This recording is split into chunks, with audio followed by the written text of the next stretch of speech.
Welcome back to Kings of Columbus here on the podcast. Doug Lesmerises and Bill Landis. Landis' final ranking of the best 22 Buckeyes. It's the fourth time we're doing it. Preseason, middle of the season. Last time we did it was after the Michigan game, before the playoffs started. And a texter suggested we do this one final time. That is the correct suggestion. And it's not just how we rank them, but how we talk about them, because maybe there won't be a ton of changes, but man, a bunch of dudes played great down the stretch. And so it's this will put a final bow on it, right? We need to put a bow on it. When you wrap a gift, you got to put a bow on it. You a big bow guy, you got to put a bow on it. I don't like a bow. I find bows to be just an obstacle for me to get to the thing that I want.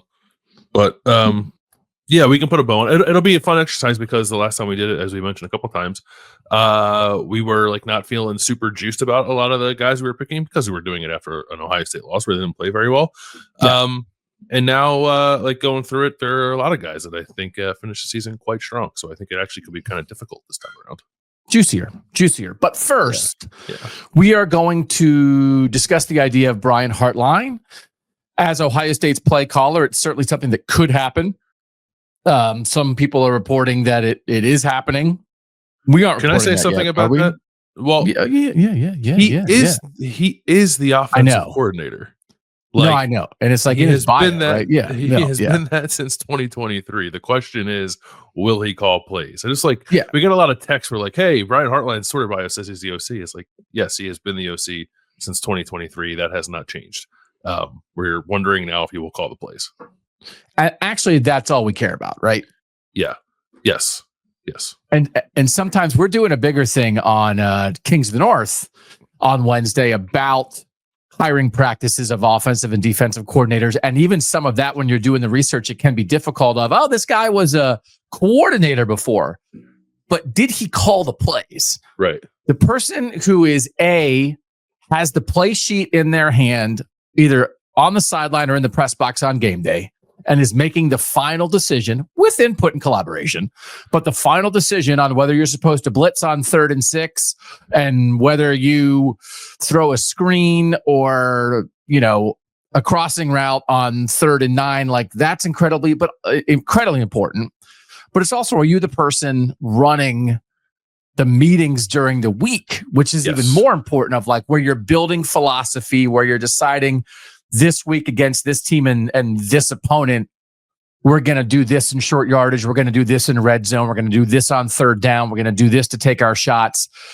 Those are the things. And you can have a coordinator title and do none of those things if you're a or you might be the full coordinator, but your head coach is on that side of the ball and he actually runs things. Right, which has been the case at Ohio State for like prior to this year, right? Like Kevin Wilson was an offensive coordinator, didn't call plays. Brian Hartline has been offensive coordinator, doesn't call plays. Like Justin Fry had a coordinator title at one time. Like coaching staffs and universities kind of give them out like candy now because they're helpful for justifying raises. We are talking about job responsibilities, not titles. Yeah, I'd like to make you the run game coordinator and co-OC of this show. Are you okay with that? I'd be honored. Yeah. Now the thing is, I'm nothing, so I'm just an analyst. So you have no other. You have to go find the other person to work with. By the way, when you do all this stuff, but you're definitely in charge of the run game. That's all I want. Just yeah. So we asked the folks what they think of the idea of Brian Hartline maybe becoming the person who calls plays for Ohio State in 2025. And can we, for the record, get whether you think that will happen? Do you believe Brian Hartline will call plays for Ohio State in 2025? Yes, I do. Not like 100%, but if I have to pick somebody as we're having this conversation at 10 o'clock in the morning on Wednesday, just in case any news breaks, I think that will be him. Yes. Okay. What do you think of the idea of Brian Hartline calling plays as Ohio State's offensive coordinator? These were the 5 choices I gave the texters. In the middle is, it's fine. The Buckeyes will be good regardless of who calls plays, right? You always got to give people a middle. Then we have 2 answers on each edge. I'm a little worried. I'm very worried. I like it. I love it. Okay? Uh-huh. So what do you think won? I'm a little worried. A little worried did win. Yeah. Kind of overwhelmingly. 45%, I'm a little worried. 22%, it's fine. 17% like it. 10% very worried. 5% love it. So the most extreme edges, very worried and love it. Very worried got twice as much. And then just grouping it, the worried side got 55%. The like it, love it side got 22%. Mm-hmm. So 55 to 22. And then you always have the people in the middle who are just like kind of good either way. 55 to 22 is a pretty big disparity in my mind. It is. Yeah. And I don't know like how much of that is a reflection of people thinking that Brian Hartline can't do the job. I actually think it's probably more that you just want to see Ohio State do something splashy. And it's less about maybe I could be wrong, but I think it's less about a fear that Brian Hartline can't actually do the job. It's just I don't know, a resistance to promoting the familiar. Who would you choose as Ohio State's offensive play caller in 2025? Outside hire, 69%. Brian Hartline, 30%.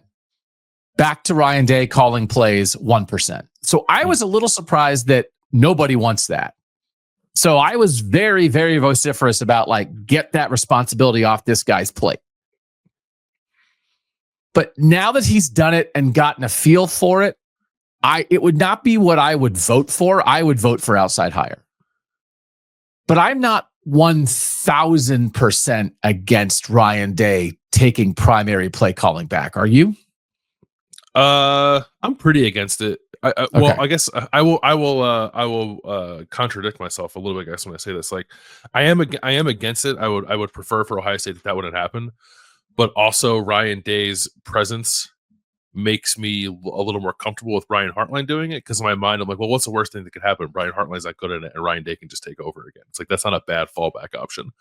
But I also would prefer that didn't happen. I just they won a national title, and like, could they have won a national title this year if Ryan Day was a primary play caller? Perhaps, and he was more heavily involved in the play calling and the game planning in the postseason.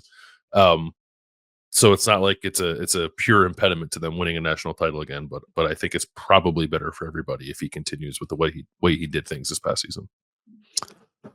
If Brian Hartline is made the offensive play caller, what would be the primary motivation in your mind? All right, I'm going to ask you for this one. Ready? Mm-hmm.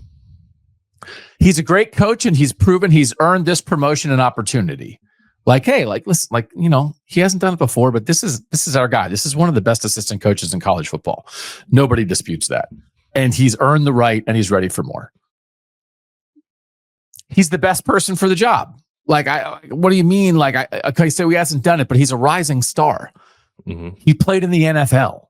He's been around the Ryan Day offense since Ryan Day was a head coach. Like, he's totally ready for this. You can't even to go get somebody who's already called plays. They don't know this Ryan Day offense like Brian Hartline does. And the guy is ready to, like, he's going to be awesome at it. Best person. You're worried he'd leave and it would hurt the receiver room if he's not given this chance. So it's more about like what he's already done and like, I don't know if he's the best person to actually call plays, but we have to keep him recruiting and developing and teaching receivers and having that culture and getting Jeremiah Smith in the building. And like, if we have to sort of give him new responsibilities that maybe we don't know if he can do, it's worth it because we have to keep him for the other thing. Mm-hmm. Or I gave him the out. It's all the above. I did give people the all of the above out. And I'll just tell you, only 16% took the all of the above out. Oh, nice. That he's earned it. We don't want to lose him. And he's also the best person for the job. Like, you could think all those things are true. So what do you think people think the primary motivation would be? To not lose him and to not lose Jeremiah Smith. 54% worried he'd leave. 29% he's a great coach and he's earned it. 1% he's the best person for the job. That worries me a little. I'm like that. Should Ohio State ever do anything other than get the best person for the job with hires like this? No. But that poll also doesn't mean that Brian Hartline's not the best person for the job. Yeah, it does. Our texters are educated, I love our texters, loyal so Ohio State fans. of course, like this is not just opinion. This is fact. This is the best of the best. These are the best Ohio State fans. And we're not saying it because they pay us money, but it's just like you have to, you understand and know and love this program and want what's best for it. They're unbiased. They know ball. Okay. Do you think it's possible he's the best person for the job? Yeah, I think it's possible. Do I think he is? I don't know. It's really hard because he clearly knows a ton about football. You've said before, like, you know, game planning and sequencing plays and being able to adapt on the fly, like that is a different kind of skill set than just being like a very smart football mind and a guy who clearly knows how to get receivers ready to play at the highest level. But those things don't have to be mutually exclusive. Ryan Day was a very good quarterback, coach, and he's a very good play caller. It's just that the little episode there where like it seemed like Ryan Day was ready to give it up and then he pulled it back, and we never really got an explanation for why. We did. Sure, we did. Did we? He didn't think Brian Hartline was ready to do it. But he but he didn't say that expressly. Like we can infer that, I think, fairly. But what else would it be? That he wasn't ready to give it up. That he wasn't ready to give it up. That it had nothing to do with Brian Hartline. It was everything to do with Ryan Day. Okay, I guess that's true. That's not what I think. What do you think? I think I think it's a mix of both. But I think one leads to the other. If you believe that someone is completely ready to take over and is showing you that every day, okay, I'm going to give this to you, and then, oh my God, this guy's killing it. Okay, I feel great about it. Let's go. And then it was probably folly in the first place for Ryan Day to think that he would ever be comfortable giving it up to someone who's never done it before for the first time. But I think if he thought Brian Hartline in that moment was killing it, he would have done it. So, like, I'm not entirely convinced of that. Okay, that's what I think. It was like a hard decision for him to make, for sure. He thought it was in the best interest of the team, but he wasn't going to do it if he thought the end result was going to be not in the best interest of the team, which is this person is not ready to do the thing at the level that I do it. And again, not even equal, but like if you felt like this is too much of a drop off. And again, I'm not even saying like that's not really Brian Hartline's fault. He hasn't done it before, but I guess you could just have killed it from the jump and been like, oh yeah, I was born to do this. So how does that affect your view of this whole situation? That they tried it before and then untried it. Does that make you feel better about the idea of Brian Hartline becoming the play caller now? Or like, okay, it didn't work that time 2 years ago, but now it's going to work. Or does it make you feel less good about like, I don't know, like what's really changed? Certainly he's had more growth as a coach. He's had more growth in the system. He learned from Chip Kelly as well as Ryan Day. Like, do you feel better or worse because of that episode? I think maybe I feel slightly better because I think timing matters. Okay. And I think looking back on it with the benefit of hindsight, obviously, like maybe the timing wasn't right there. Like yes, it was probably time for Ryan Day to give up the play calling duties and just take some more off of his plate. But I don't know that should have happened with a person who had never done the job before. And now, like Brian Hartline has been in this offense for 7 years. Actually, more than that, because he was around some in 2017 before he became the full-time position coach. So like he is fully ingrained in what this offense is and what it wants to be and how Ryan Day wants to like attack a game. But then he also got to sit in meetings, I guess, very briefly with Bill O'Brien, more significantly with Chip Kelly, and I think like see how another person does the job, right, and kind of absorb that too. So I think getting some different perspective there was helpful for him. And I think the timing now is a little different. The timing is actually clearly very different, and the circumstances are different because I think Ryan Day probably is a little more comfortable with the idea of someone who hasn't done this yet giving it a shot if he believes in him, which I do to some extent do think Ryan Day believes in Brian Hartline and believes that he is going to be a head coach someday, and maybe that being a play calling offensive coordinator is a necessary step to get to that point. So there are a lot of things I think coming together that I don't feel great about it, but I feel better about it now than I did when we were entertaining the idea 2 years ago. I view that as that makes me feel less good about the idea of doing it now. Like you tried it before, didn't take. They didn't really try it though. Like they went through spring practice. The head coach said, we're going to do this. And then went through spring practice and said, no, we're not. Yeah. So like that, but that's not, but that's, that we think that's the same thing as like going into the season with Brian Hartline trying to call plays. I really think a large chunk of this is Ryan Day getting cold feet. And like you and I can disagree on that. Yeah, we do. Okay. We do. I think that is a significant part of it. I don't think it's all of it, but I think it is a significant chunk of it that we are not giving enough credit that Ryan Day got cold feet when he was thinking about giving it up for the first time. He felt weird about it. There's no doubt about it. He felt weird about it for sure. But I still just think like if you feel weird about something and you hand it off and the person is killing it, then you're like, oh, okay, what was I worried about? It's like, I don't think that happened. And did he give himself a chance to like what game planning are you doing in spring practice? Like it's not the same thing. I think you're running stuff, you're evaluating practice film and then talking about like ideas of how to implement an offensive system.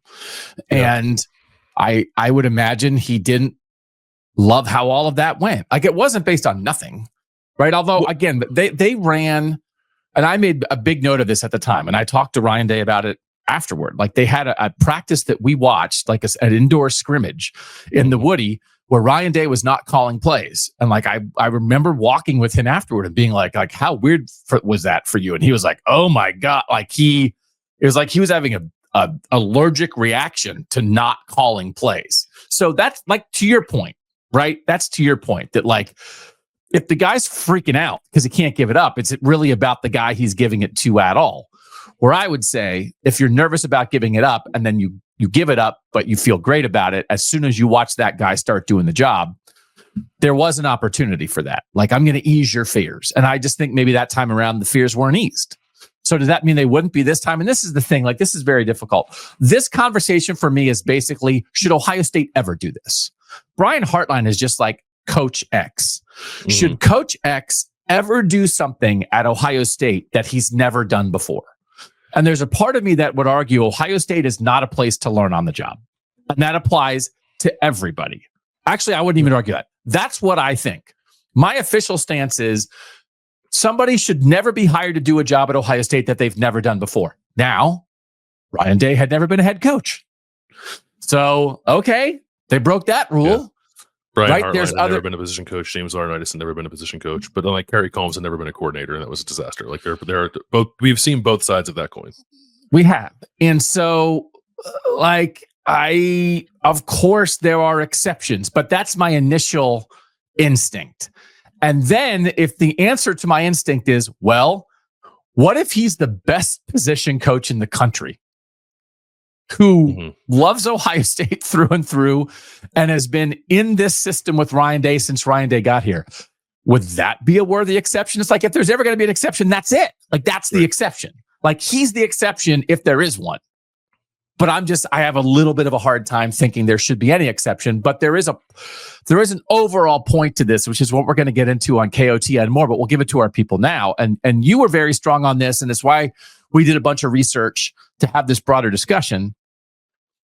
If that coordinator's on the same side of expertise as the head coach, as opposed to the opposite side, it's a very different conversation. You believe that, right? Which is why I said this might be Kerry Combs 2.0. Kerry Combs, great recruiter, great position coach, great teacher, great relationships with the guys in his room. You'd feel like, man, we don't want to lose that guy, right? And I think one of the reasons they lost him the first time around in the NFL, I don't know this for sure, is because they brought in Alex Grinch to be like, hey, this guy will be the co-DC with Greg Schiano. And Kerry Combs is like, you're bringing in extra guys and giving them bigger titles than me. What am I doing here?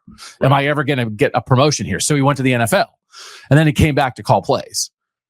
So like that, probably Brian Hartline's even better, but I think that's not a dissimilar comparison as a position coach. Kerry Combs to Brian Hartline, how important they were to Ohio State, their reputations as position coaches. Again, Brian Hartline is probably the best in the country, but Kerry Combs is very, very good. So that's where I went. And I was like, man, what if this is Combs 2.0? You've never called plays. Oh, it didn't work. And you said, well, it's very different. So explain why. Yeah, I think, I would say like their profiles are similar, although like Kerry Combs was always younger than I thought he was, but like he had been coaching a long time without getting the opportunity, which I think like should tell us a little something about how he was viewed. Like Brian Hartline is much younger.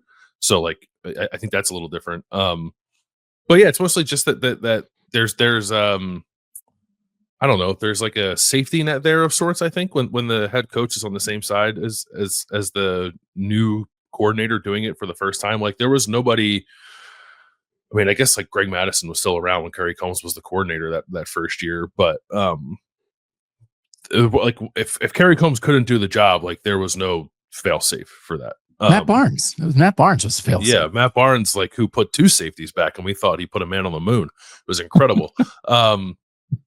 There just wasn't there was nothing there to kind of fall back on, and like even like any kind of like reliable way that could enhance it just even a little bit. They did what they could with Matt Barnes, but it still was quite bad that year. And like if this, I'm not saying like, oh, just try it, it doesn't work, who cares? Like it would be bad. It would be very bad if it doesn't work. But at least you would have Ryan Day there, who is an excellent play caller, to pick up the reins if he needed to, or like who knows who they're going to hire as an offensive line coach. Like maybe they hire an offensive line coach who has some coordinating experience. That is the other thing about the offensive staff, I guess at the moment, is Brian Hartline, Keenan Bailey, and Carlos Loughlin. Like they're all pretty young. Yeah. So and no Ryan play Day calling experience. Yeah, no play calling experience, and Ryan Day is not in that room all the time. So I think they're going to maybe need to get some experience in that offensive coaching staff from one way or another, even if it's not via coordinator hire. But I just think Ryan Day's ability to help it along makes it almost entirely different than the Kerry Combs situation.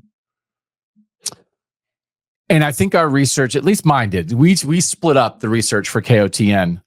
I actually think promoting from within on the same side of expertise as the head coach and hiring experience on the opposite side of expertise as the head coach is actually like the thing to do. It's the history. It's what a lot of coaches do. And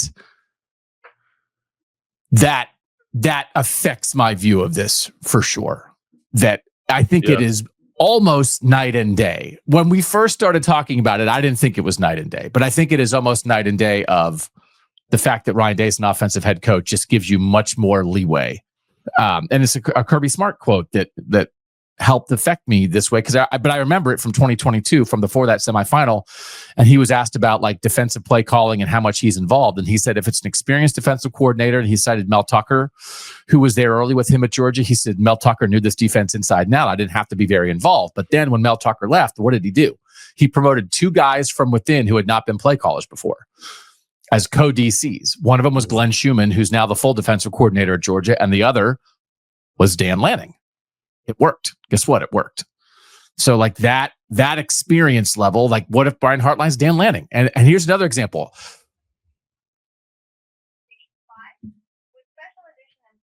What's happening? Do you hear that? Do you hear? I do. Yeah. What is it? My phone called itself? Nice. Called Walmart?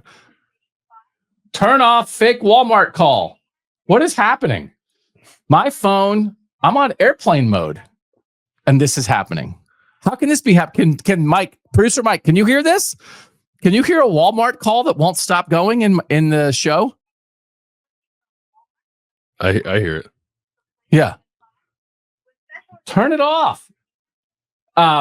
I'm going to throw him. I got to throw my phone out the window. I do hear that. You hear it? Okay. Hold on. I'll be right back. Siri. Do you know? I don't know how to turn off my phone. Do you know that? Siri. You're on airplane mode too. This is great. This is great podcasting. Good podcasting. Power off. I literally do not know how to turn my phone off. Do you know how to turn your phone off other than telling Siri to turn it off? Like what button to push? You hold the 2 side buttons, and then you get to push the slide across. You know what I could use? I could use an off switch. Can I get an off switch, Steve Jobs? That's so much to ask. Can I get an off switch on my phone so I don't get a Walmart call in the middle of my professional show? God, it's so embarrassing. I'm a crazy old man. Steve Jobs has passed away, so let's say rest in peace. Tim Cook, I think his name. Yeah. Right. So Nick Saban on either side of the ball, he only promoted from within twice. in his career. But he really, on the offensive side, Nick Saban as a defensive head coach, on the offensive side, he was really, really, really getting experience, guys. Like he would just run through like, you're a former NFL OC who needs a job for a year, Brian Daboll, like that kind of thing. You know, like his one big promotion was when Nick Saban started, he hired an experienced defensive coordinator in Kevin Steele for year one. And then after 1 year, he's like, I don't know. And you know what he did? He promoted Kirby Smart. Yeah. And then Kirby Smart had never been a defensive coordinator before, but had been with Saban at LSU and with the Dolphins. And he was like, I'm promoting this guy.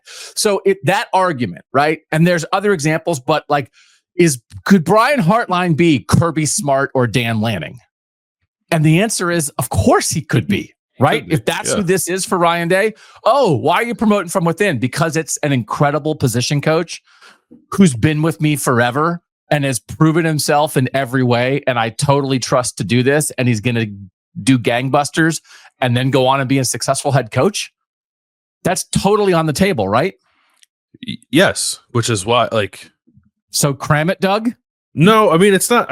Well, not cram it. Like, I think it's always good to, I think, express some concern with stuff like this. And I do agree with you that by and large, or whatever, 9 times out of 10, whatever you want to couch it, like Ohio State should not be a place where you learn on the job, but there are special exceptions to that, and maybe this is one of them. Okay, or like maybe it's worth the swing. Doesn't mean you're going to be right, but maybe it's worth the swing. Because, and then the other point is, if it goes terribly, you can fix it midseason. Like that's the thing. Like if it goes terribly, like Oklahoma, and it's not exactly, but like Oklahoma, Jeff Levy left, who was the offensive coordinator for the first 2 years under Brent Venables, and they promoted Seth Luttrell, who had been like an analyst on staff, but as a former head coach, it's not like he'd never done it before. They promoted him, but it was a promotion from within for them in that moment. But I think he was kind of sitting there waiting, you know, he was an analyst, but he'd been a former head coach. And then they whacked him after 7 games because they were like, this is not working at all. And it blew up their season. They lost Jackson. Like it blew up everything about Oklahoma football and planted Brent Venables firmly on the hot seat. Because when Jeff Levy, who was good, left to be a head coach, they promoted a guy in the building that is like, are they sure that was the absolute best that guy they could have gotten to run the Oklahoma offense? But the problem was it was opposite side. So if the same thing, if it goes as badly as it could be, and this is, I guess, part of the point, I don't think it would go as badly as it could be. But if it goes as badly as it could go, like Kerry Combs demoted in 2020, kind of bad, Seth Luttrell gone in the middle of the season at Oklahoma this year, kind of bad, then Ryan Day just takes over. And it doesn't necessarily torpedo an Ohio State season. It doesn't mean the Buckeyes can't make the playoff because the hire didn't work, right? Is that like part of, there is a fail safe when there wasn't, there are other times there haven't been.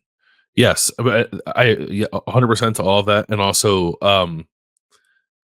this is probably not like the best reasoning for something, but like Ryan Day just won a national championship. If he wants to take a risk, he can take a risk now. If they had not won the national championship, I think maybe we wouldn't be having this conversation about Brian Hartline.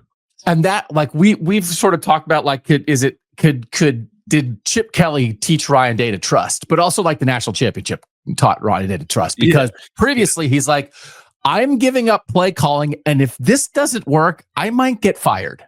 Correct. And I'm going to get fired. I'm going to go down not doing the thing that I do best. Are you kidding me? That's certainly part of it. And now it's like, if it doesn't work, I'll hire a different OC next year, and I'll hire an experienced guy. Yeah. So that is a completely different scenario. Here's the thing, though, that our texters said they think the primary reason would be a fear of losing Brian Hartline. That's the part of this that makes me the most nervous. On a scale of 1 to 10, how much will it hurt Ohio State if and when Hartline eventually leaves? 10 is it'll be catastrophic. 1 is the Buckeyes will be fine. 1 to 10 scale. What do you think our texter said? How much it'll hurt when he eventually goes? Because he's going to go. He's going to go be a head coach somewhere. Yeah. 6.3. You're so good. 6.79. It's not a 10. Like, and I don't think it's a 10. And I do think some of this, he's as good as you can get. They also had good receivers before Brian Hartline, right? Like we can't pretend that that's not the case. Right? He's excellent at his job. Just like Kerry Combs is really good, but you know who else is really good? Tim Walton. They'd get somebody now. And I just, I don't know that every receiver on the roster like immediately walks out the door. Like if Brian Hartline, so I mean, this is not worth having a conversation because if tomorrow Ryan Day announces that someone else is the offensive coordinator, it's not going to be with an announcement that Brian Hartline's leaving the program because he didn't get it. So it's not like it's not like Jeremiah Smith is actually at risk right now. But maybe year 3, Jeremiah Smith, I don't know. Like, do you think the whole receiver room would automatically leave Ohio State the minute Brian Hartline leaves? No, not the whole room. No. Like Mylan Graham would be gone and Carnell Tate would be gone. And like, that would be. I mean, it's hard because like the NIL stuff, people are going to. I think Ohio State probably currently has Jeremiah Smith for less money than other programs will be willing to pay him right now because of Brian Hartline. So, like, if that's not there, then you probably just go for the most money, I would think. Not tomorrow, but like after spring ball or whatever. But I was to your point, like, I suppose like if Brian Hartline doesn't get promoted as offensive coordinator, he could get an NFL job because I think like every team in the NFL would hire him to go coach their receivers tomorrow. Mm-hmm. If he wanted to do that. So that's maybe the only thing you worry about. Like, I'm not worried about like Ryan Day hires coordinator X and Brian Hartline says like, I'm going to Miami. Like, I don't think that's the way this will work out. But I think promoting a position coach that you actually kind of maybe don't think can call plays because you're afraid to lose him as a position coach is the worst way to make this decision, I think. I agree with that entirely. So like that's what the Texans are scared of. You can't be motivated by that, and you frankly, you cannot be motivated by losing players. Like, it just like, you have to. No, it's but I understand it's really hard not to be. But the primary motivation has to be, I believe this guy can do the job. But that could be the reasoning for Ryan Day if he promotes Brian Hartline. What could be the reasoning? That you think he can do the job? He's ready. That he thinks he's ready. Yeah. You know, I don't think Ryan Day. Like, do you think? Well, Ryan. Yeah, Ryan. 3 reasons. Also, you can say all of the above. What was your reason for promoting Brian Hartline? A, B. I mean, he's not going to say. Can we dig into the data and figure out if he's a subtext subscriber and answer the survey himself? I could just send a text individually to every text subscriber and be like, "Are you Ryan Day? Are you Ryan Day? Are you Ryan Day? Are you Ryan Day?" I don't think he would do it. I think he would, or do you think now with the national championship he'd be like, I don't know about this. I'm not sure it's going to work, but what the heck? The guy is great at everything else, and we're coming off a natty. I don't want to lose Jeremiah Smith. Let's try it. Like, do you think that could be the way that he does this, that he would promote Hartline? I don't think he would do it if he didn't think Hartline could do the job. Okay. Yeah. I think that too. So, and again, this sounds like this is everything wrong that's wrong with Brian Hartline. Go be the offensive coordinator at Illinois for a year or whatever, and then come back. Like, it's just, that's all. That's all. But again, we just gave you examples of like great coaches who didn't do that, who got promoted from within. So I think people know where I stand. On that list is Clemson, who promoted Tony Elliott and Jeff Scott to be OCs and then won 2 national titles. After like the genius $1 million man, Chad Morris, left, and people thought he was going to blow a hole in the program because he left, and then they were like totally fine. Yeah. And then when those guys left and they hired Garrett Riley from TCU, actually it didn't work. And Garrett Riley was like the hottest offensive coordinator on the market. Yeah. He's still there. But they had more success with their 2 internal co-coordinators than they did with I mean, Chad Morris is very good, but they didn't win a championship, and then they haven't been very good with Garrett Riley. But I think like Chad Morris had enough of a reputation that like when he left, it was like, well, what are we going to do now? Right. Mm-hmm. And it's like, this is a huge hole. And they promoted from within. Who called plays? I think Scott or Elliott. There's a lot of articles like who's calling plays for Clemson. I think it was Scott was the first to leave for a head coaching job, but I believe it was Elliott. I think Elliott was calling the plays. It really is. Like, there's so many. All I ever want to know is who's calling plays. And that was the entire 2015. That was an entire 2015 Ohio State season. Is who's calling the plays? Yeah, if maybe the answer was nobody. That was the problem. It divided the team. Yeah, because there were people who were like, "No, it's actually Ed Warner's fault." And the offensive line was like, "We love Ed Warner. Tim Beck stinks." And then it's like people were mad, and it's like, is this a way to do this? This, by the way, is also, again, it's staring us right in the face. If you want to look at like how not to do it, that's it. But that was both. But it was more, I don't know. Beck was an outside hire. Tom Herman leaves. They hire Tim Beck as an outside hire, and they promote Ed Warner from within, and it like blows up a repeat national championship opportunity. Yeah. But neither of those guys have the Hartline juice. Like it's not. It is the same thing, and I guess they both had experience. They both had experience. I am not gonna let you sit here on this show and say that Ed Warner doesn't have the Hartline juice. How dare you, sir? How dare you? Sorry, I take it back. Ed Warner's just making a career choice. He's just going to go coach guards at Minnesota. It's his choice. He's just leaving. It's just how it works. He's just choosing to leave, to go from offensive coordinator at one of the best teams in the country to offensive line in Minnesota. It's a personal decision. Yeah. Should that so? But like that's similar to this, except it couldn't be more dissimilar, right? It's like we're checking a box. It's in the same column, but life isn't columns. There's an offshoot column there. Yeah. How dare you, sir?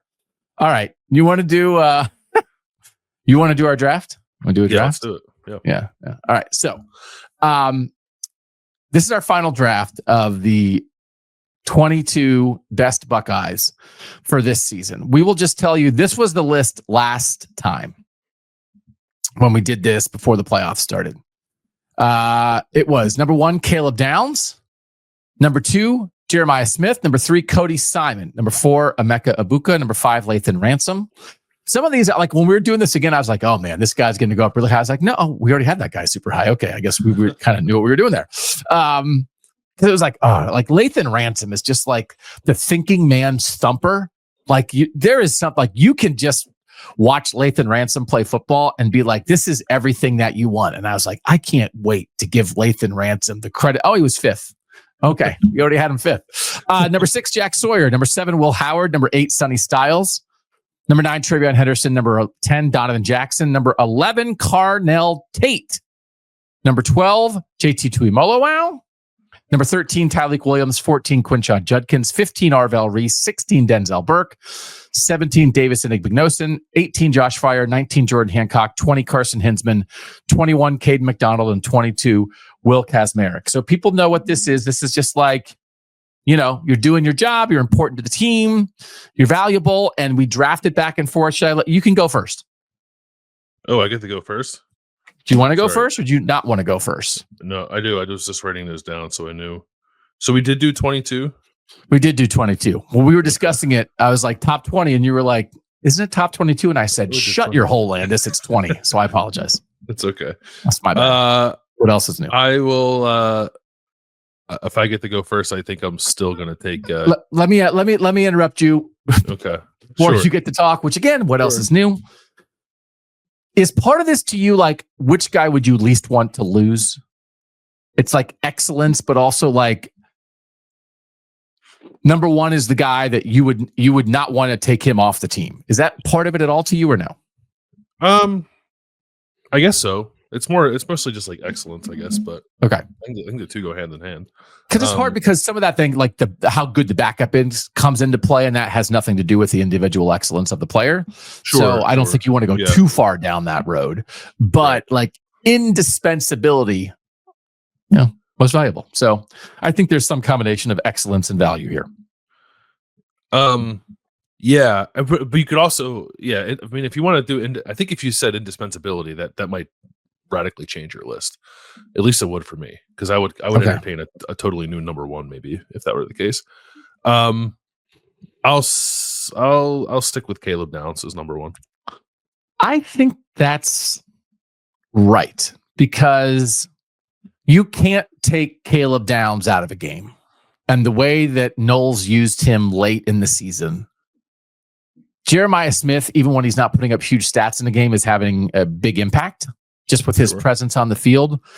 But Caleb Downs has the opportunity to affect every defensive snap in a way that no receiver has that same opportunity, especially if a defense is dedicated to trying to take him away. So I think but I also think Caleb Downs might just be like the best football player, and he's a year older, so maybe he's a little more experienced. Yeah, I think it was just the way too, like that people talked about Caleb Downs as Ohio State was going through the playoff, like the other team. like talking with Kyle Flood before the Cotton Bowl and Mike Denbrock before the national championship. They were just like talking about Caleb Downs like he was, what did Jake Butt did a film breakdown where he called Caleb Downs the boogeyman. But that's how people talked about him. And a lot of it had to do with the way that Jim Knowles is using him, just like plopping him in the middle of the field and just making him a part of everything that the offense was trying to do.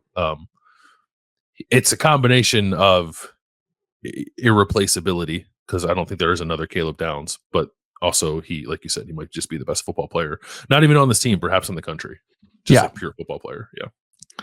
So choose Jeremiah Smith. And again, I've said it a million times as we've had these discussions, it remains sort of like pretty interesting to me that in a season where a bunch of guys put that 8-man crew put off the NFL. It was the 8 fourth-year guys, plus also guys like Cody Simon and Lathan Ransom and super important guys like that, Josh Fryer. To stay, the two most important guys were guys who showed up new and were young and turned out to be absolutely outstanding and indispensable. I agree. I'm going to shake it up now. Can I do that? No, go ahead. Sorry, you can. Yes. I didn't mean to take that opportunity away from you. You're going to shake. Okay. How hard are you shaking it? I'm taking Donovan Jackson third. Yeah, this is, I don't know. I'm not sure that that's even shaking it up. Do you think it is? No, I guess shaking it up would have been taking him first, but it's almost like Jeremiah Smith and Caleb Downs are like their own separate conversation. And now it's like, okay, now let's get into it. And it's like, okay, now as we're getting into it, the first guy you pick is Donovan Jackson. This is value. This is tremendous. This is indispensability. And this is one of those, again, it's like, if you took Jeremiah Smith off the field, it changes everything, but also they have other good receivers. Like we talked about it. If you take Donovan Jackson away, I don't know what happens. But also the idea that he played this well, and just so people know, when we did our all KOT and all North team on Monday on Kings of the North, we had 10 Buckeyes on the first and second teams. That was by far no other team of the 28 teams in North. No other team had more than 4. So this is how many great Ohio State players we had there. And Donovan Jackson, we had a first team guard, but a lot of that was because of his tackle play. But in the end, do you believe he was a better tackle? Was it circumstance? Was it a veteran rising to the challenge, or was Donovan Jackson actually a better tackle than he is a guard? I think it is probably that he's a better tackle than he's a guard. He was like the best offensive lineman in the playoff as a left tackle for Ohio State.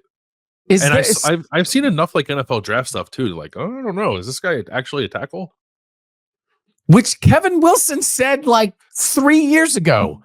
When Kevin Wilson said like he's the second most talented offensive lineman I've ever been around behind Trent Williams. And didn't we talk for years about bump him out? And they were like, no. Is there a coaching failure here? Is this like a Baron Browning offensive side of the ball? What took them so long? And then we said this before, they could have been playing Donovan Jackson at left tackle, Josh Simmons at right tackle, and Josh Fryer inside, and maybe had a better offensive line for the last 2 years. And it took them this long to do it, and it wasn't even their first option after Simmons went down. If Zen Michalski doesn't get hurt, do they even ever do this? Or they're like, well, we don't want to move. Donovan Jackson's like, do what you need to do. Move me. What? We don't want to move. Keep guys comfortable. Would they have just? I think there was some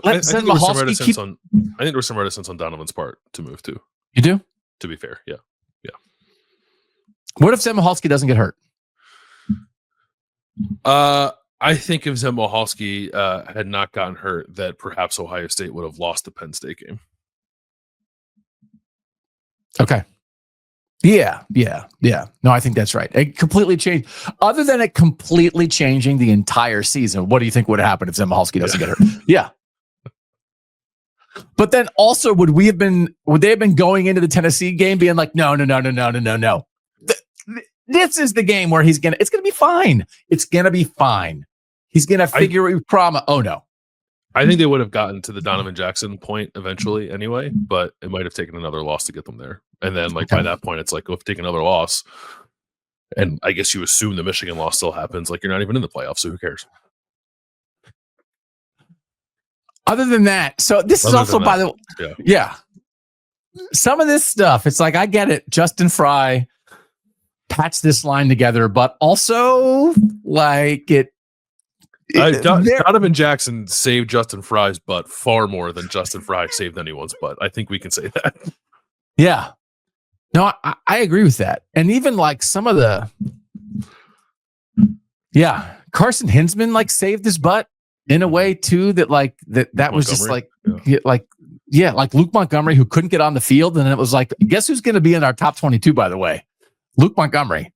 Mm-hmm. Guess who was a complete afterthought until they were down to their 9th lineman? It's like, I don't know. Should we play like this borderline 5-star kid who's clearly ready for this? I don't know.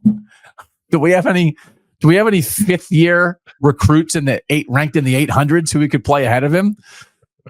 This is one of those, like, sometimes I feel like, do you know your room? Do you know your room? That's what I wonder about sometimes. How come? Because the thing, like you would say, hey, like, we had to play 8 or 9 guys. It's like, yeah, but then it turned out like the 9th guy was better than the 6th guy. And I'm not sure the 9th guy wasn't better than the 4th guy. Like, what took you so long to get to your best lineup that you were forced into by circumstance? That the circumstance that felt terrible in the moment was actually the best thing that could have happened to you. It's like when Hugh Jackson wouldn't play Baker Mayfield, and then Tyrod Taylor got hurt, and he's like, I guess we better play Baker Mayfield. It's like, yes, you should play Baker Mayfield, and now you get no credit for this. You were forced to do something that everybody thought you should have done before. Hey, I got Hugh Jackson in the show. Always nice. Good. Do you agree with? Am I being stupid about that? No, I think it's a fair conversation given how well Donovan played at left tackle, because he was awesome. I've actually always thought that Donovan, who was like been all Big Ten and all American at guard, was like not quite as good as I thought he was going to be at guard. And then he played tackle, and I was like, there it is. Yeah, he did.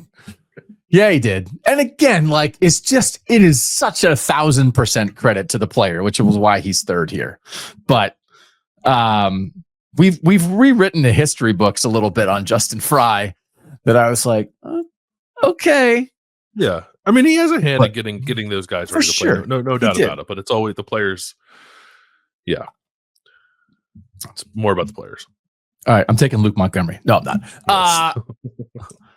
Will Howard, are you pushing against this? No, I don't think I would. So the quarterback in the end was propulsive. The quarterback in the end wound up being our first team quarterback for the North, for the 28 Northern teams. We put him ahead of Dylan Gabriel, who was a Heisman finalist. We put him ahead of Shadur Sanders, who's going to be a top 5 pick in the NFL draft. We put him ahead of Kyle McCord, who led the nation in passing. And it's because, and I've seen other people make this point, like, oh, you could look and say like, oh, we haven't had like an elite quarterback win like the national championship, like we were, like since Trevor Lawrence or whatever, right? Like that kind of thing.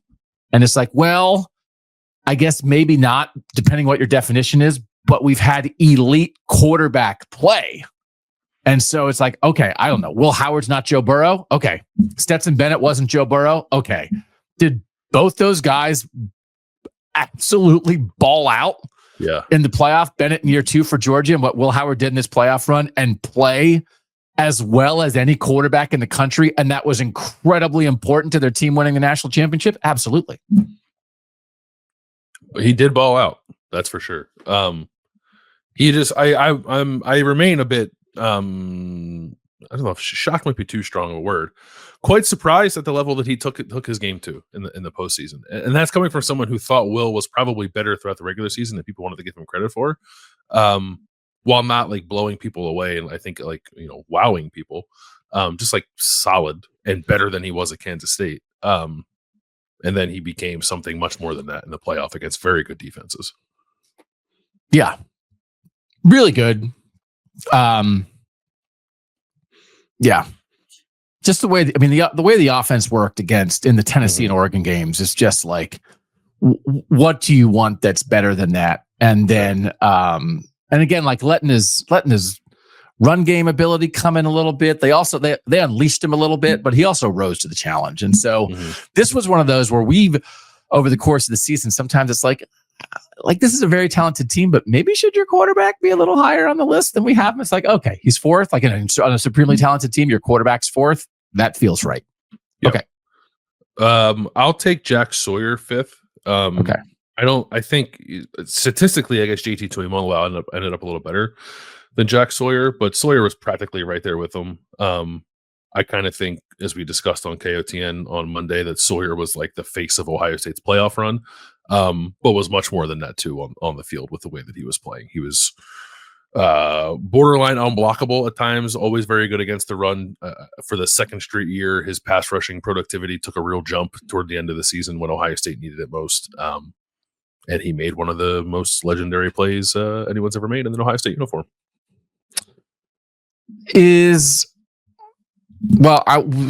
We'll tease it in a second. I'll just tell you, we did ask the texters this, and this is the exact texter top 5 also. Is this a clear-cut top 5? Same order for the texters? Same order.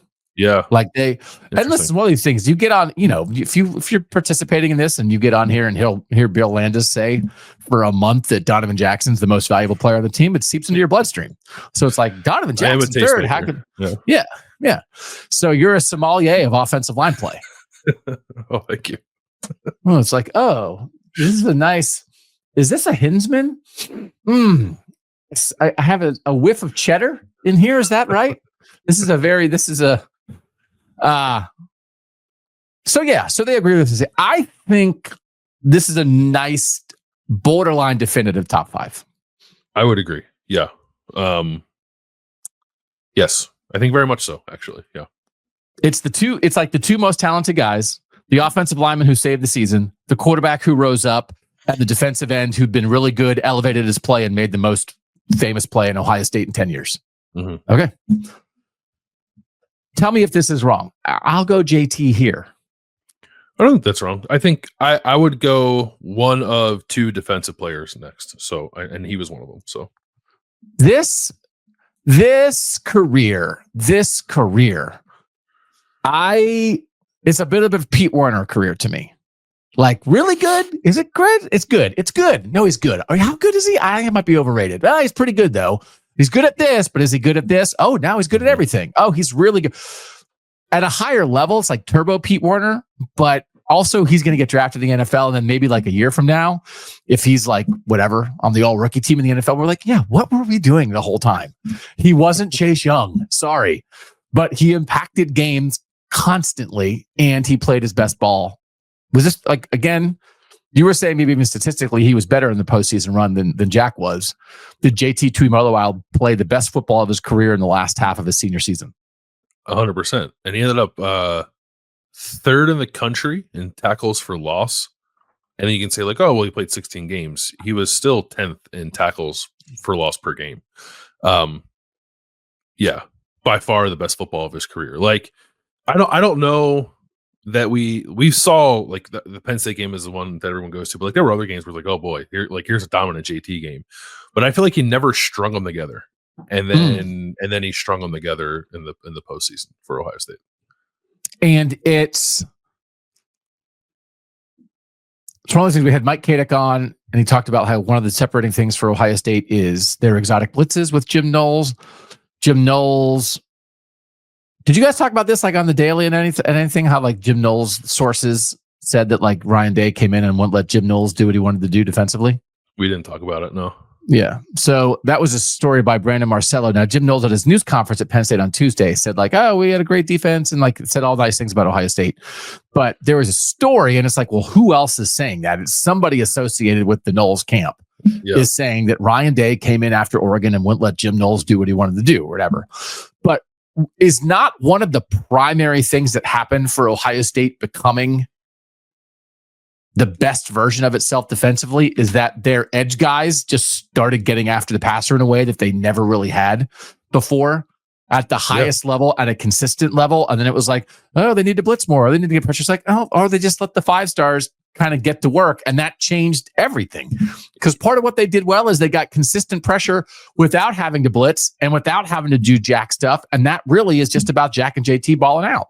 Yeah, it is. It's actually interesting because like coming out of the Oregon game, their solve for their lack of pressure was to blitz more, and they really did it kind of from that Nebraska game through the end of the regular season. But then they got into the playoff and they kind of pulled back a little bit. And I don't know if they went into the playoff with designs on keeping that blitzing, and then the defensive line was like, "We got this," or if like something changed in the 3 weeks between the Michigan game and the Tennessee game for those guys up front to just start playing a lot better and way more disruptively than they had been consistently throughout the year. But yeah, it was a huge part of it. I think the other thing, and Jim also said this, like, and it's worth mentioning, the way that they sort of changed their back end structure and coverages, I think, was causing quarterbacks to hold the ball a half second longer. Okay. Number 7 to you, Cody Simon, who I think turns out is just an excellent linebacker, like a very, very, very good linebacker. Like is going to be a 4th round pick and just go play linebacker in the NFL for 8 years. Matt Miller, I think it was at ESPN, had Cody Simon as the 52nd pick in the draft. Okay. Which I think is the second round. Second round, yeah. And that feels like about the ceiling for an off-ball linebacker these days, too, right? So I don't know. Is Cody Simon the best off-ball linebacker in college football? Like it's not. Like Fred Warner was the 70th pick in the draft. You just did it. You did that. You just put those two guys in the same sentence. I don't think he's Fred Warner, although maybe he is.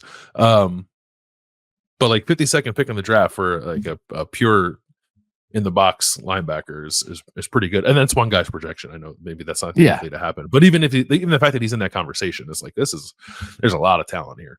But he was also like, he was the Blocko. He was an incredible leader. He was the defensive MVP of the Rose Bowl and the national championship game. That's good. Yeah, pretty good. So just held it down, man. Highly productive. Took real steps forward too. Like the 2021 season where he had the start and he wasn't ready is like, this guy doesn't look like he can play at Ohio State. Right. And they like pulled him back and then eased him back into the fold. And in the last 2 years, he's been incredible. This is just me because maybe I'm stupid about this. I sometimes like thought of him as like a try-hard. That it was like, you know what, this guy is smart and he does everything right, and you plug him in the middle of the defense. But then it's also like, well, also he was like a top 100 national recruit, and also like he can track people down and make plays, and like it's so like Tommy Eichenberg wound up being a 5th round pick and is more like I probably thought about Cody Simon too much as a Tommy Eichenberg, and it's like he's more naturally gifted than Tommy Eichenberg by perhaps several degrees. He is. We'll see, I guess, what these guys have ended up doing in the combine. But Cody Simon strikes me as somebody who's going to surprise a lot of people with his athleticism when they start doing that stuff. Yeah. Okay.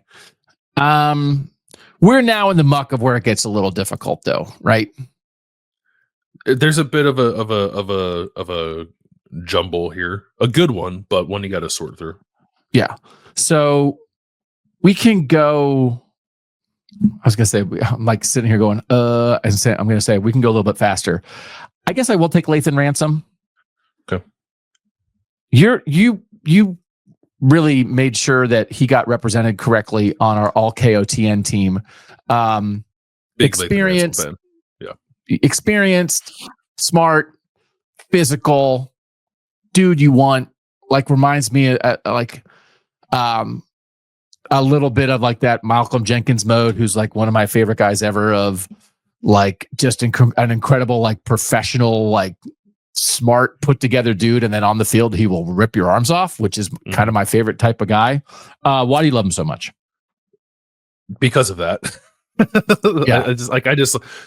Yeah. Listen, I'm not necessarily in favor of guys getting injured per se, but like Lathan Ransom was just like taking guys out throughout the playoffs. Yeah, like, he took out Dylan Sampson against Tennessee. I think he was the one that cracked Nico's helmet. He took out Jordan James in the Rose Bowl, but by like not doing anything dirty, just like hitting very hard in a very clean way. Yeah. I just like that's the kind of safety that I like. And he was also overall, every single player that PFF graded, I haven't even like knocked out the teams that aren't even FBS. Lathan Ransom had the third highest run defense grade, and the guy who's first played 14 snaps, and the guy who's second is a cornerback. So I think you can say that Lathan Ransom was like the best run defender in college football this year. Okay, and probably got a little overlooked because of Caleb Downs being the other safety on this team. But just an incredibly, and you got to use him use him the right way, but give him an opportunity to thump people, and that's the way to go. All right, so Lathan Ransom is 8. Who do you take in 9? I will take. Boy, this is hard. I'll take in between 3. Give me Travion Henderson. I think that's right. Who did I? You have the Twitter machine on and stuff's just flying through your screen. Somebody made a Devin A-Chain comparison. Yeah. Who like got out of Texas A&M and went to the Dolphins and was like the Tyreek Hill of running backs. Real speed. Yeah. Like maybe it doesn't mean that Trevor, and it's not the A-Chain doesn't do this either. It's not like you give him the ball 27 times a game, but when you do give him the ball, he shot out of a cannon. What a great job of, I felt like it took 3 years, but like the whole plan with Judkins and Henderson, it could not have worked better. And the result was 16 games of Travion Henderson looking in peak form basically the whole time. Yeah, I think it just turns out that for all of his talents, Travion is not a guy you want to give the ball 20 to 25 times a game. But if you give him the ball 13 times per game, those 13 touches are going to look pretty good.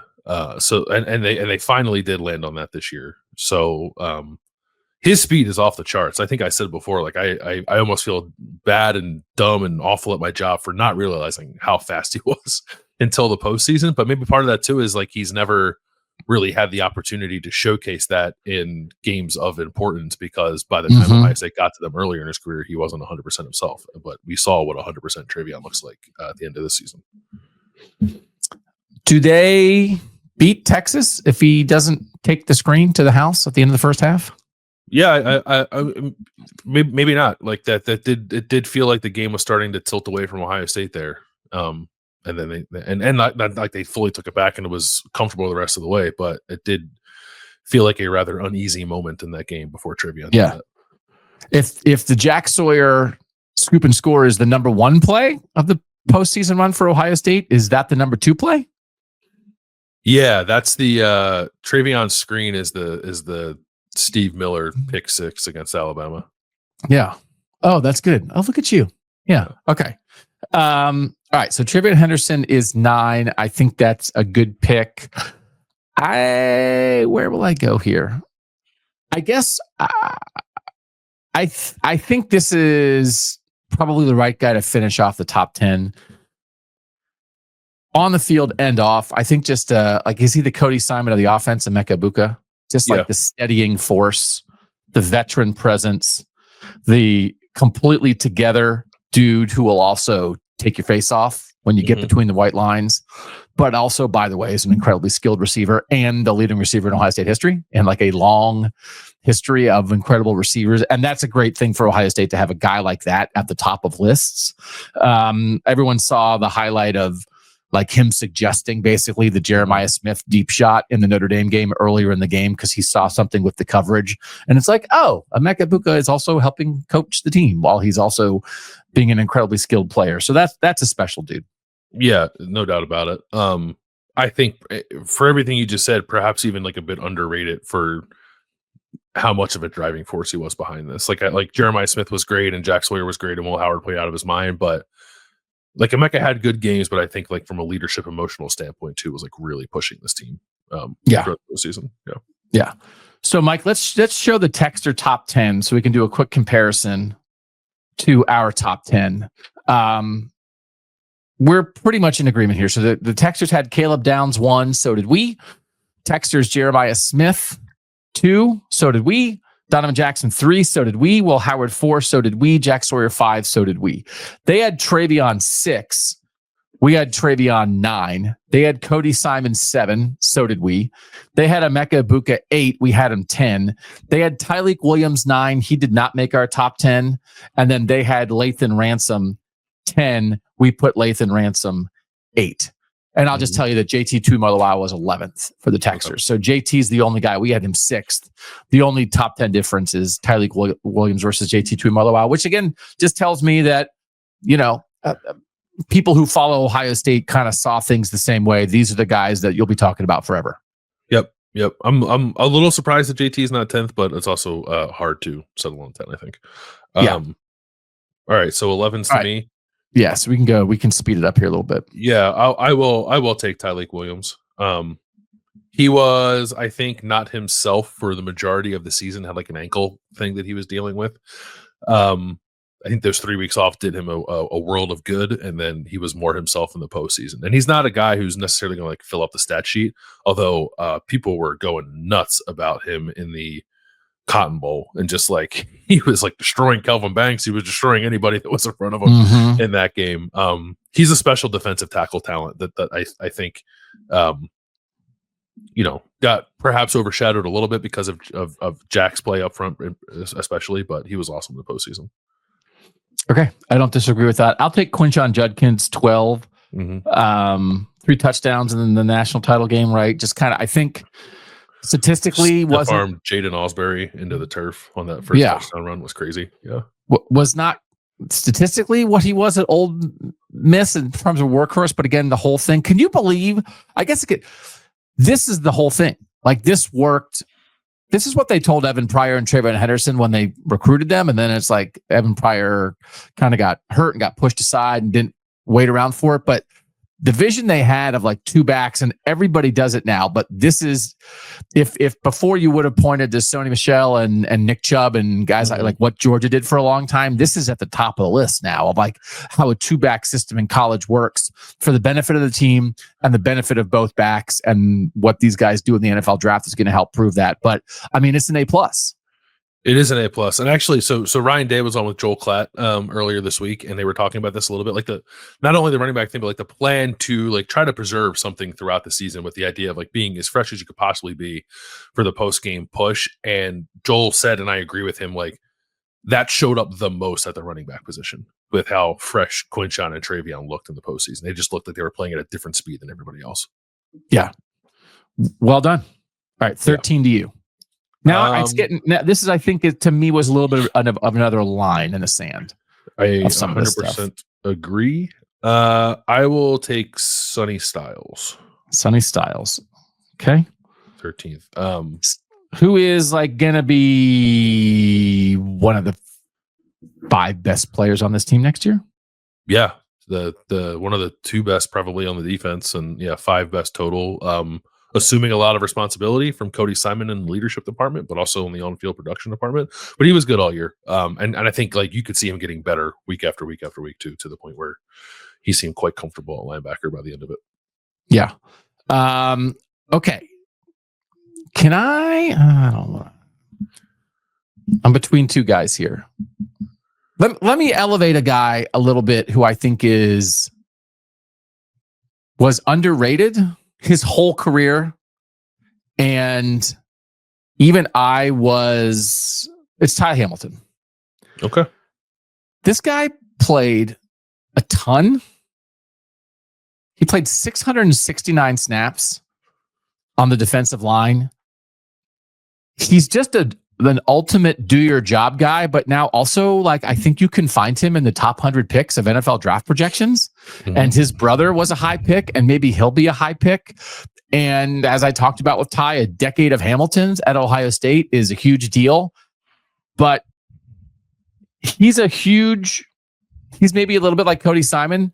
Maybe you view him as a try hard, do your job guy who actually is also like very talented and not just doing his job, but doing it very, very well. Is this too high? No, I don't think no, I don't think so. There were also 2 defensive tackles that played 200 snaps in the playoff. One was Howard Cross from Notre Dame, played 217, and the other was Ty Hamilton, who played 200 on the nose. And just one of those, like a lot of times talk about, they rotate 6 guys at defensive tackle. Not this year. They kind of just told Ty Hamilton to go out there until he couldn't move. Yep. That's a lot of snaps. It is a lot of snaps, but I never watched Ty Hamilton and thought, oh, he's gassed. Right. He shouldn't be out there. Yeah. Right. Okay. 15 to you. 15 to me. I will take, Jordan Hancock. Yeah. That's who I was between, Hamilton and Hancock. Just sort of underrated, I think, the decision to move him back to play more deep safety and allow Caleb Downs to become the boogeyman. But also demonstrated a ton of versatility in doing that too. Like he was primarily a nickel corner, played a lot down in the slot and in the box, and then all of a sudden bumped back and looked quite comfortable there too. Probably helped himself in the eyes of the NFL, I would imagine. You think he's a safety now? No, I think he's still a nickel, but you want to show that versatility to play inside, outside, and deep, and play well against the run, play well against the pass. He's got all of it. He's a complete football player, in my opinion. I'm a big Jordan Hancock fan, and I think he turned into kind of I thought maybe he'd have a chance to have a splashier year, but I think he just kind of put in a do your job, what's asked of you kind of year that was very valuable for what they were doing. Also, again, we're not taking Seth McLaughlin and Josh Simmons as injured guys, right? We acknowledge their contributions. They were our first team center. McLaughlin was on all KOTN. Josh Simmons has a chance to be a first round pick in the NFL draft, and they were supremely important. So we acknowledge that, but they're just not going to get picked here. I'll take Carnell Tate. Yeah, I think that's right. So we will get a bigger dose of the Carnell Tate experience next year. Not in the transfer portal, which I think some people were worried about for a period of time.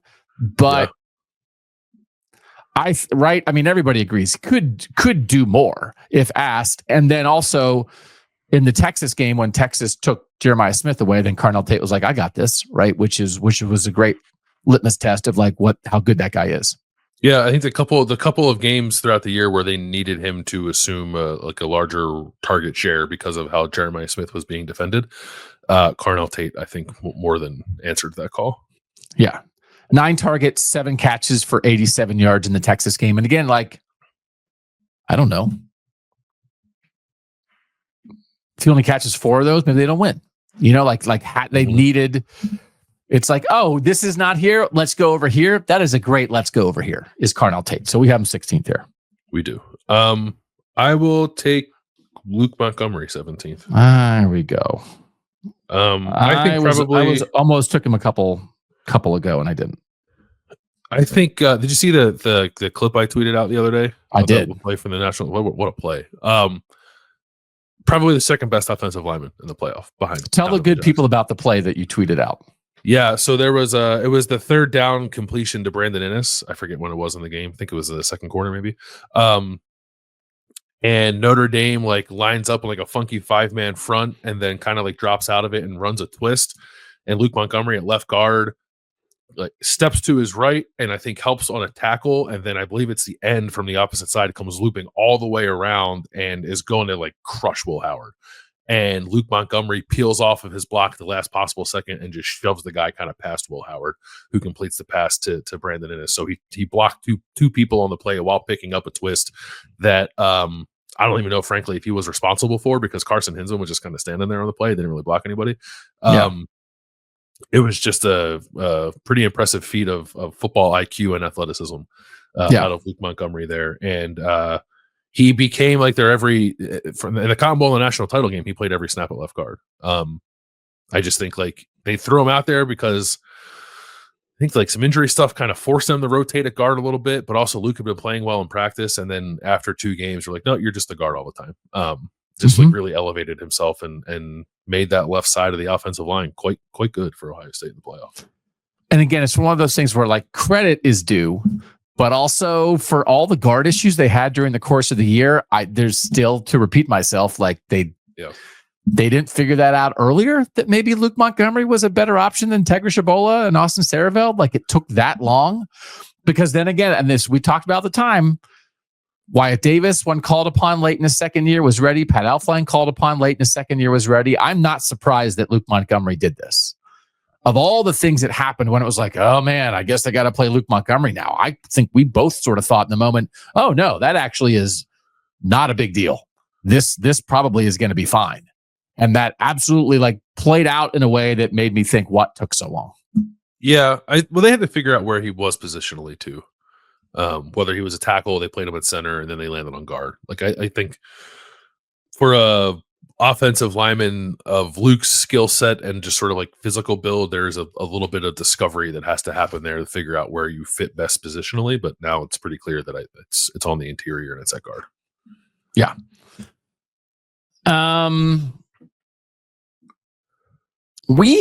I'll take Denzel Burke, and we can have this discussion quickly. I thought Ohio State had a chance to have the best secondary in the country, and it turns out their safeties were awesome, and we haven't picked an outside corner until number 18.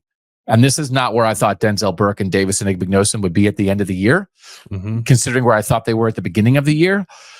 Just a weird year, but as it turns out, like this is one of those where, okay, if it's Davison Igbinosun and Jermaine Matthews next year, and then you start working in some young guys, right? Like they'll be fine, because Denzel Burke was fine this year, but certainly not irreplaceable. And even at time, like Jermaine Matthews kept playing more and more for both the veteran guys as the season went along. Yeah, I think Denzel Burke more or less settled back in after that Oregon game and was probably fine from there. But I would imagine he'd say he didn't quite have the season he was hoping to have. Davis Igbinosun had some incredible bright spots, but the penalties were what they were, and he gave up some stuff from time to time. So like I don't think either one was bad. I just maybe don't think either one was quite as good as I thought they were going to be. And the fact that Jermaine Matthews started taking snaps from both of them, I think shows you that the coaching staff kind of felt the same thing. Yeah. Okay, 19 to you. 19 to me. I will take. I guess I'll take Igbinosun. We take him in tandem. Okay. Is it a good thing that he's back, or I mean, it's not a bad thing, but would Ohio State have been totally fine if they were starting 2 new corners next year? I think. Well, they would have probably had to. Well, I don't know. I guess they could have started Aaron Scott. It would have been like Jermaine Matthews and a guy who had basically no experience. So, or a portal guy, maybe. Do you think they would have gone that route? Yeah, but I'd rather have Davison Igbinosun than a portal guy. I don't know if you're going to find a better corner in the portal than Igbinosun. I think if he can cut down on the penalties, he's a very good corner. Like I think a cornerback with probably like first round upside if he can cut down on the penalty stuff. So I think it's good that he's back, and then maybe you can work in whether it's Aaron Scott or Bryce West or Devin Sanchez as a true freshman in his third corner. That's a pretty good spot to be in. Do you think this is a thing? I did a bunch about this. It was actually like when the Browns were drafting Deshaun Kaiser. Can you teach an inaccurate guy to be accurate? It became part of the Josh Allen conversation as well. Right. Can you teach a grabby corner to be ungrabby? Or is there grabbiness in your blood? Just like there's cramminess in your blood. If I tried to tell you to quit cramming it, I don't know that you could stop. I think that's what it's like for him. Yeah. Yeah. No, I don't think you're ever going to fully get that out of his system, but you can maybe coach him to do it a little bit less than he's done. Okay. All right. So I think Davison Igbinosun is the right pick there. I don't know where to go here because actually I do know where to go. I'll take Jermaine Matthews here. Okay. Because I did think as there were questions and maybe some dings along the way, that having a guy that you could put in and feel like, there wasn't a drop off, and sometimes you felt like the play was even better, really mattered. The playoff run, 27 snaps against Tennessee, 40 against Oregon, 47 against Texas, and 23 against Notre Dame. Like that really mattered. And for a young guy who was pushing to be able to like just kind of settle a room so you didn't have to put the veterans out there all the time. We've seen them rotate at corner before, and by the end of the year, it was basically a 3-man rotation through 2 spots, right? Yeah, it was. And I thought of the 3, maybe Jermaine had a couple plays, like a couple tackles in space that jumped out to me that I remember. I don't know that any of them had like a tremendous amount of like ball production, but that's okay. I thought once we got to that 3-man rotation, it was like at worst, these guys are all the same caliber of player. But I think you could also argue that Jermaine Matthews is a little better. Yeah. Than the other two. Okay. Last 2 picks. Who are you taking at 21? I'll take Carson Hinsman. It is a little odd. Like his PFF grades are weird. And by weird, I mean bad. I don't know that I felt that as he was playing, and he did a heck of a thing for them to be able to step in and play center after Seth McLaughlin went down and didn't play as well as Seth McLaughlin. I think they missed Seth McLaughlin. That much was clear, but did well enough to settle it. And I think maybe most importantly, seemed to like handle the protection stuff and the calls, and the snaps were clean for the most part. So like an adequate job, but I think that's worth celebrating when they lost the best center in the country and had to put somebody else in there. Yeah. It did not turn out to be a disaster. When in the moment, did you think it might be a disaster? Yeah, because I don't think he played well as a center the year before. Neither did Ohio State. That's why Seth McLaughlin was here. So there was no, and he was very good at guard against Penn State. So I was kind of excited about him playing guard. I was like, oh, he's going to go back to center. I don't know about this, but then he played fine. Okay. For the last spot, I'll take a guy who did play a lot of snaps and had like one incredibly key play, and I'll take G. Scott Jr., that tight end. Okay. That had what game was it? Where he had the 3rd down catch and got the extra yards that set up the 4th down conversion against Texas. Huge play, right? Mm-hmm. And for a veteran guy who was the number 1 tight end, and in a moment like that, again, like if we're lining up, I think if we're lining up, and this would be a fine show. I don't know that we'll do it on Kings of Columbus. 10 most important plays of Ohio State's postseason run. I think that's on it. I think so. Yeah. So, and then also he played 500 snaps the whole year and was like the number 1 tight end. And, he wasn't, I think Kasmeric did play more than him in the playoff. Okay. Snap-wise, but I'll I think you give it up to a guy in a moment who, they're going to be better at tight end next year with Max Clare, the Purdue transfer, but G. Scott Jr. was on the field a lot, and that was a huge play. So I think taking him last year acknowledges that. Yeah, and it's another guy that I think played the best football of his career at the end of the season. I think that's fair to say. Okay, yeah. So do you want to know? This is just a reminder for our good folks here watching and listening, the educated, dedicated, loyal fans of Ohio State. How many of the top 22 are back for the 2025 season? Oh, off the top of my head, 5, 8, but only 3 of the top 15. So Caleb Downs, number 1, Jeremiah Smith, number 2, Sonny Styles, number 13, are the only of the top 15 that are back, which is a splash of water to the face, but not one that's unexpected for Ohio State fans. But like they were just reinforcing this is a complete changeover of the roster. Yeah, it is. But we also didn't have we didn't have Tigger Shabola or Austin Sareveld in there, but they're going to return 4 interior offensive linemen who have started, right? So it's not like it is a rather large changeover of the roster, but I don't think that's coming at the expense of talent. I think there are still some pretty talented players coming back. And there's some guys like Kenyatta Jackson could have made this list. Arvell Reese has made the list at times during the year, but really had his role reduced in the postseason. Katie McDonald made this list at times previously. So there's a lot of guys. Kasmeric, you mentioned. Yeah. Who will have opportunities. But the 8 on the list who are back: Downs, Smith, Sonny Styles, Carnell Tate, Luke Montgomery, Davis Enigmignosin, Jermaine Matthews, and Carson Hinsman. So just a reminder, because some of that stuff is, again, I don't even know. I don't know off the top of my head who it would be. Is Carson Hinsman definitely the starting center in 2025? Yeah, I think so. I think it would either be him or Josh Padilla. Yeah. Is Luke Montgomery definitely a starting guard? Yes, unless they want to move him to center. But yeah, I would think so. Yeah. So I think Hinsman and Montgomery are 2 sure starters on the interior, but saying Sareveld and Shabola are back, I don't know if they're guaranteed starters. If Josh Padilla really shows you something in spring ball and you want to roll with Padilla, Montgomery, and Hinsman and some alignment inside, I could imagine that. Yeah, I actually would be a great thing for Ohio State if that were the case. Yeah, that's a ton of interior depth if that happens. Yeah, and then you have the 2 tackles from the transfer portal who are going to start. So some of the stuff is like this, like the wins above replacement kind of thing. Like there's some veteran guys back, but also even like Will Kazmarek is back, but Max Clare is going to be the dude at tight end, right? That Will Kazmarek is fine, and it doesn't mean he's not an important part of the team, but it's like, well, if you're like, that's probably true unless you think of Max Clare more as a replacement for Emeka Egbuka than you do. Okay, now you're going to drop that again in the last 2 minutes of a show. You're going to drop that and be like, why Max Clare is actually Emeka Egbuka for real? Just now, people are like, that's the most interesting anybody said in 85 minutes. Just talking slot, big slot receiver. Rather big than slot. Yeah, come on, big slot. That's your rap name.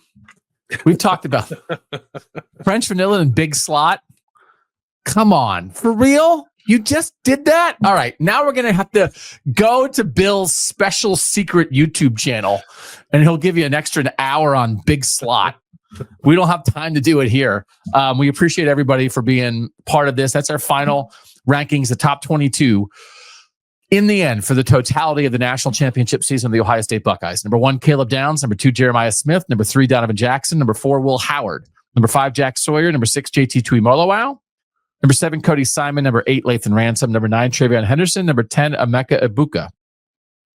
Number 11, Tyleek Williams. Number 12, Quinshon Judkins. Number 13, Sonny Styles. Number 14, Ty Hamilton. Number 15, Jordan Hancock. 16, Carnell Tate. 17, Luke Montgomery. 18, Denzel Burke. 19, Davison Igbinosun. 20, Jeremiah Matthews. 21, Carson Hinsman. And 22, G. Scott. Thanks as always to producer Mike for making us look good and sound good. If you haven't tried KOTN, we would direct you there. The Wednesday conversation will focus in even more on how to go about hiring coordinators with Brian Hartline as a big jumping off point for that, plus some other news around the North, some Big 12 stuff. Again, if you haven't tried KOTN, we certainly would invite you to do that. For now, he's Bill Landis. I'm Doug Lesmerises, and that was Kings of Columbus.